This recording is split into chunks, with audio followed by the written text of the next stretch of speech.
এই ভিডিওতে আমরা পড়ব লজিক গেট সম্পর্কে। লজিক গেট কাকে বলে? তো লজিক গেট হলো এক ধরনের ইলেকট্রনিক সার্কিট যা এক বা একাধিক ইনপুটের উপর ভিত্তি করে নির্দিষ্ট লজিক্যাল আউটপুট প্রদান করে। এটি ডিজিটাল সিস্টেম কম্পিউটারের মূল গঠনগত একক। অর্থাৎ কি লজিক গেট হলো কি এমন একটা গেট বা এমন একটা জিনিস যন্ত্র যা কি হয়, যার একটা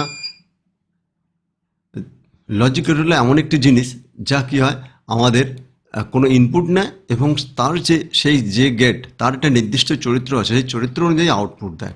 অর্থাৎ ইনপুট অ্যান্ড আউটপুট নেওয়ার কাজ করে এবং বলে লজিক গেটস। তো সেই রকমই আমাদের কতগুলো এখানে দেখো এর ইনপুট ও আউটপুট সর্বদা 0 অথবা 1 হয় এবং কতগুলি ট্রানজিস্টর ডায়োড ও রেজিস্টার দিয়ে তৈরি। এগুলো অর্থাৎ মূল গেটসকে একটা ট্রানজিস্টর ডায়োড ও রেজিস্টার দিয়ে তৈরি। আর এর মধ্যে কী কী ইনপুট হয় 0 নাহলে 1। তো সেই জন্য আমাদের কম্পিউটারকে বলে বাইনারি ডিভাইস। অর্থাৎ কি এখানে কম্পিউটার শুধুমাত্র 0-1, এখানে 0-1 নয়, এখানে অর্থাৎ কি আমাদের ইলেকট্রিসিটি যেখানে দিচ্ছি না সেটাকে 0 ধরছি, আর যেখানে ইলেকট্রিসিটি দিচ্ছি সেটাকে বলা হচ্ছে আমাদের 1 সেটা। তো এখানে লজিক গেট আমাদের 3টে ভাগে ভাগ করা যায়। কী হলো মৌলিক লজিক গেট, একটাকে বলা হচ্ছে নট, অর, অ্যান্ড এবং সার্বজনীন গেট ন্যান্ড এবং নর। অর্থাৎ নট অ্যান্ড অর এগুলো আমরা পুরো পরবর্তী ভিডিওগুলোতে আমরা একটা একটা করে পড়বো। নট গেট কাকে বলে? যা ইনপুট নেবে তার উল্টো কাজ করবে, তাকে বলা হচ্ছে নট। আর অর কি?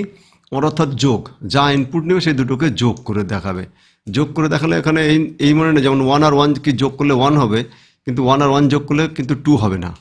কারণ কি এখানে আমাদের যেহেতু 0 আর 1 আছে সেই জন্য 1 আর 1 যোগ করলে 1 হবে। তো এর পুরো ডিটেলস আরও আমরা পরবর্তীতে পড়বো। তো এইটা এবং এরপরে আছে অ্যান্ড গেট।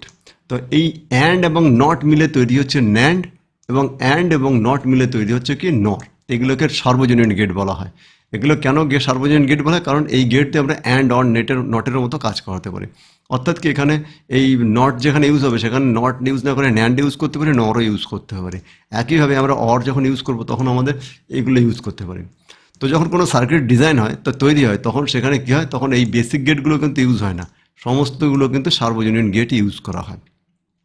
এবং আর দুটো আছে বিশেষ গেট, অর্থাৎ এক্সঅর গেট এবং এক্স নর গেট, অর্থাৎ এক্সক্লুসিভ অর অ্যান্ড এক্সক্লুসিভ নর।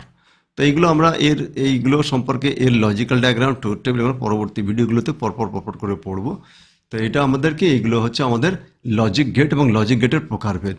তো এটা কিন্তু বেসিক লজিক গেট 3টে, নট অ্যান্ড অর, আর হলো সার্বজনীন গেট ন্যান্ড এবং নর, এবং অর্থাৎ এক্সক্লুসিভ গেট অথবা বিশেষ গেট বা কম্পাউন্ড গেট বলা যেতে পারে অনেক সময়।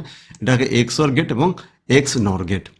তো এটা কি লজিক গেট কেন ব্যবহার করা হয়? কারণ কম্পিউটারের ভেতরে থাকা মাইক্রোপ্রসেসর ক্যালকুলেটর যখন কোনো হিসাবে কাজ করার সিদ্ধান্ত নেয় তখন তার ভেতরে লক্ষ লক্ষ লজিক গেট কাজ করে। যেহেতু দুটি সংখ্যা যোগ করা, ডেটা জমা করা রাখা, এগুলো আমাদের সবই লজিক গেটের মাধ্যমে করা হয়। অর্থাৎ লজিক গেটই আমাদের মূল যে কম্পিউটারের হার্ডওয়্যার, সেটাই হলো কিন্তু লজিক গেট। তো আজকে আমরা এই ভিডিওতে এইটুকুই পড়ছি, আমরা পরবর্তীতে পড়বো ট্রুথ টেবিল সম্পর্কে। তো তোমাদেরকে অনেক অনেক ধন্যবাদ এবং এই চ্যানেলকে লাইক, শেয়ার এবং সাবস্ক্রাইব করবে।